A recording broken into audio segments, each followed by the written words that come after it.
Good morning students.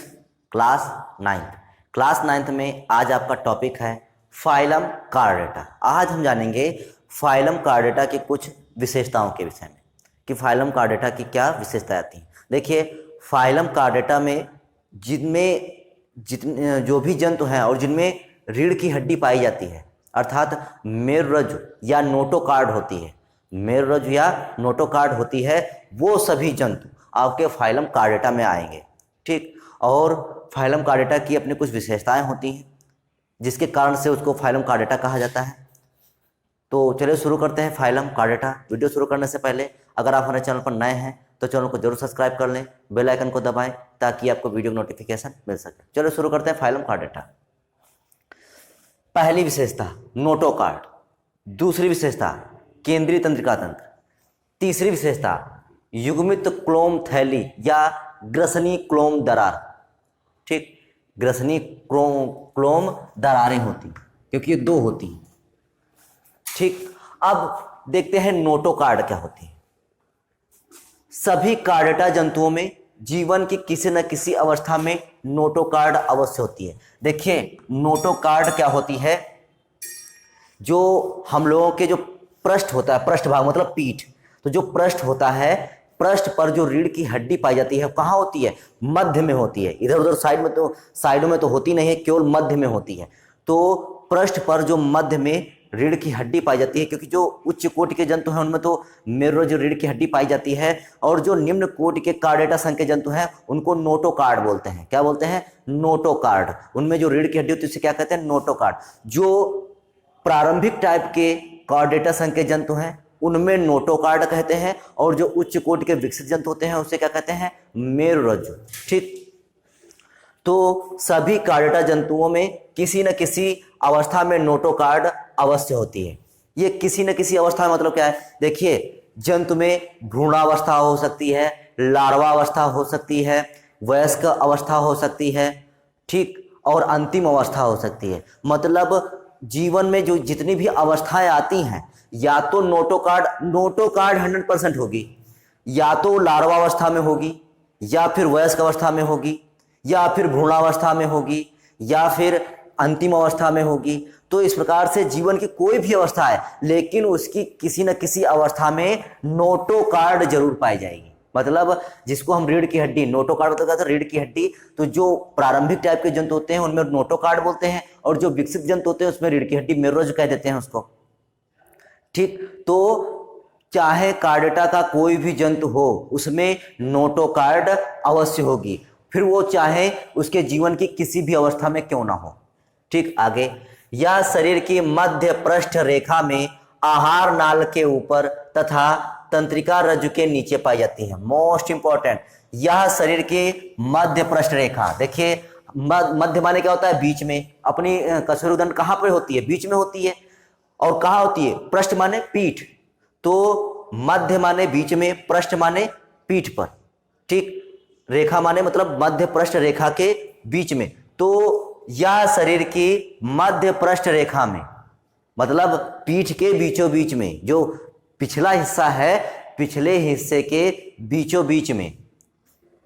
और देखिए, ये सामने आहार नाल होती है। सामने क्या होती है? ये आहार नाल होती है। यहाँ पर ग्रसनी, ग्रास नली जो है, आमाशय और छोटी आंत, बड़ी आंत, तो सब ये पूरी आहार नाल है। तो देखिए, सामने की ओर क्या है?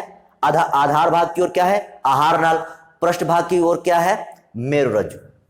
और तंत्रिका तंत्र पीछे की ओर क्या है? मतलब पीछे की जो मेरुरज्जु है तो उसके ऊपर क्या है? तंत्रिका तंत्र है। तो यही बताया गया यहाँ पर, यह शरीर की मध्य पृष्ठ रेखा में, यह शरीर की मध्य पृष्ठ रेखा में आहार नाल के ऊपर, क्योंकि ये आहार नाल है तो आहार नाल के ऊपर होगी। अगर ऐसे रखा जाए तो आहार नाल नीचे होगी और ऊपर होगा पृष्ठ भाग। पृष्ठ भाग के बीचों बीच में क्या होगी? हमारी नोटोकार्ड।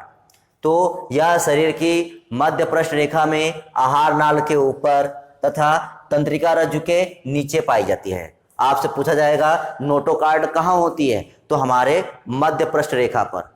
ठीक, या आहार नाल का ऑप्शन दिया है तो पूछा जाएगा आहार नाल के ऊपर, और आहार नाल के ऊपर। और पूछा जाएगा तंत्रिका तंत्र के, तो तंत्रिका तंत्र के नीचे पाई जाती है। कोई भी अगर ऑप्शन दिया हो तो हम इसके अनुसार आपका सही कर सकते हैं। अगला, केंद्रीय तंत्रिका तंत्र। Central nervous system. ये केंद्रीय तंत्रिका तंत्र क्या होता है? केंद्रीय तंत्रिका तंत्र जो होता है उसको हम क्या बोलते हैं? मस्तिष्क और मेरुरज्जु बोलते हैं। जो हमारा केंद्रीय तंत्रिका तंत्र होता है, तंत्रिका तंत्र 3 प्रकार के होते हैं, केंद्रीय तंत्रिका तंत्र, परिधीय तंत्रिका तंत्र और स्वायत्त तंत्रिका तंत्र। तो जो केंद्रीय तंत्रिका तंत्र होता है उसमें हमारी 2 चीजें आती हैं, एक आता है हमारा मस्तिष्क अर्थात ब्रेन, और दूसरा आता है जो मस्तिष्क बाद दूसरा आता है हमारा मेरुरज्जु, रीढ़ की हड्डी। ठीक, तो केंद्रीय तंत्रिका तंत्र कौन कौन 2 चीजें आएंगी? मस्तिष्क और मेरुरज्जु। तो जो मस्तिष्क और मेरुरज्जु को सम्मिलित रूप से क्या कहेंगे? केंद्रीय तंत्रिका तंत्र कहेंगे अर्थात सेंट्रल नर्वस सिस्टम कहेंगे। तो क्या होता है ये देखते हैं। कार्डेटा जंतुओं का केंद्रीय तंत्रिका तंत्र, कार्डेटा जंतुओं का केंद्रीय तंत्रिका तंत्र एक खोखली नली के रूप में होता है। मोस्ट इंपॉर्टेंट, देखिए यहां पर 2 चीजों, इन सभी हेडिंगों में 2 बातें बताई गई हैं। देखिए जो कार्डेटा संघ के जंतु हैं तो उन कार्डेटा संघ में जो है 2 प्रकार के जंतु होंगे। एक ऐसे जंतु जो बहुत ही प्रारंभिक टाइप के होंगे, एक ऐसे जंतु जो बहुत ही विकसित होंगे जैसे मनुष्य वगैरह, मनुष्य, हाथी, घोड़ा। तो इस टाइप से जो ये विकसित जंतु होंगे और एक प्रारंभिक जंतु होंगे। तो दोनों के विषय में यहाँ पर दोनों सभी हेडिंगों में बताया गया है। तो यहाँ पर पहले हम जानेंगे जो प्रारंभिक टाइप के कार्डेटा संघ के जंतु हैं, जो प्रारंभिक टाइप के प्रिमिटिव टाइप के कार्डेटा संघ के जंतु हैं उनके विषय में। तो उसमें कैसा होता है? तो कार्डेटा जंतुओं में केंद्रीय तंत्रिका तंत्र एक खोखली नली के रूप में होता है। मतलब जो प्रारंभिक टाइप के जंतु होंगे कार्डेटा संघ के, तो उसमें तंत्रिका तंत्र कैसा, केंद्रीय तंत्रिका तंत्र कैसा होगा? एक खोखली नली के रूप में होगा। केंद्रीय तंत्रिका तंत्र कैसा होगा? एक खोखली नली के रूप में होगा। यह देह भित्ति के ठीक नीचे तथा नोटोकार्ड के ऊपर मध्य पृष्ठ रेखा में स्थित होता है। मतलब यह देह भित्ति, मतलब जो देह होती है तो देह भित्ति के ठीक नीचे, मान लेते हैं अपना लोग मस्तिष्क है तो ये भी एक प्रकार की देह भित्ति के ठीक नीचे ही है। ठीक, तो यह देह भित्ति के ठीक नीचे तथा नोटोकार्ड, जो नोटोकार्ड होती है हमारे, नोटोकार्ड मतलब रीढ़ की हड्डी, तो नोटोकार्ड के ऊपर देखिए, मान लेते हैं रीढ़ की हड्डी ये है तो रीढ़ की हड्डी के ऊपर है। ठीक, तो यही बताया गया है, यह देह भित्ति के ठीक नीचे तथा नोटोकार्ड के ऊपर, नोटोकार्ड के ऊपर, क्योंकि अपने लोगों में तो ऐसा है और जो प्रिमिटिव टाइप के जंतु होते हैं उनमें भी ऐसा ही होता है। ठीक, प्रारंभिक टाइप के कार्डेटा संघ के जंतु होते हैं उनमें भी ऐसे होता है। तो लेकिन होता किस रूप में है? खोखली नली के रूप में होता है। तो यह देह भित्ति के ठीक नीचे तथा नोटोकार्ड के ऊपर मध्य पृष्ठ रेखा में, मध्य, क्योंकि देखिए स्वरूपदंड यहां पर जुड़ी हुई है और अपने लोग भी क्या है, बिल्कुल सेंटर में हेड होता है। ठीक, मध्य पृष्ठ रेखा में स्थित होता है। बिल्कुल इसी प्रकार जो होता है, जैसे अपने लोगों में होता है उसी प्रकार से जो प्रारंभिक टाइप के कार्डेटा जंतु होते हैं उनमें भी ऐसा ही होता है। बस अंतर क्या है कि ये खोखली नली के रूप में होता है केंद्रीय तंत्रिका तंत्र। ठीक, अब आगे देते हैं। उच्च कार्डेट्स में, जो उच्च कोटि के हैं जैसे मनुष्य वगैरह, उच्च कार्डेट्स में इसका अगला सिरा मस्तिष्क बनाता है। मतलब जो उच्च कार्डेट संघ के जंतु हैं तो उनमें जो अगला सिरा है, मतलब यही किसका, केंद्रीय तंत्रिका तंत्र का अगला सिरा क्या बनाता है? मस्तिष्क बनाता है। और जो शेष नीचे का भाग है वो क्या बनाता है? रीढ़ रज्जु अर्थात मेरुरज्जु कहलाता है। ठीक, तो ये हो गई प्रिमिटिव टाइप के, प्रारंभिक टाइप के कार्डेट्स की बात, और ये है उच्च कोट के कार्डेट्स की बात। उच्च कोट के जो कार्डेटा होते हैं मनुष्य वगैरह, उसमें देखिए अगला सिरा क्या बना देता है? मस्तिष्क बना देता है। और शेष भाग, जो नीचे का शेष भाग बचता है, ठीक, केंद्रीय तंत्रिका तंत्र का, वो क्या बनाता है? रीढ़ रज्जु अर्थात मेरुरज्जु बना देता है।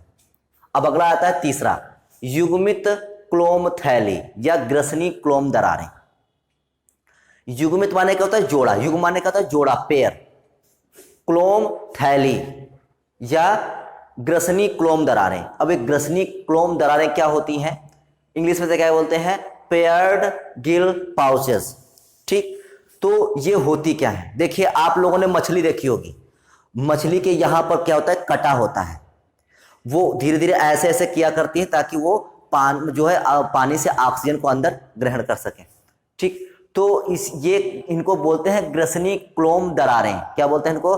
ग्रसनी क्लोम दरारें। और ये निम्न कोटि के कार्डेटा से लेकर उच्च कोटि के कार्डेटा तक सभी जंतुओं में पाई जाती हैं। आप सोच रहे होंगे मनुष्य में कहां पाई जाती है? मनुष्य में तो होती नहीं। यहाँ पर मनुष्य में, यहाँ पर कहां बटाता है? देखिए मनुष्य में क्या होता है कि जब मनुष्य में भ्रूणावस्था आती है ठीक, मनुष्य में जब भ्रूणावस्था आती है, मतलब मोरुला, ब्रेस्टुला, गैस्ट्रुला इस टाइप से जब अवस्थाएं आती है भ्रूणावस्था में, तो भ्रूणावस्था में जो शिशु होता है उस शिशु में ग्रसनी क्लोम दरारें पाई जाती हैं।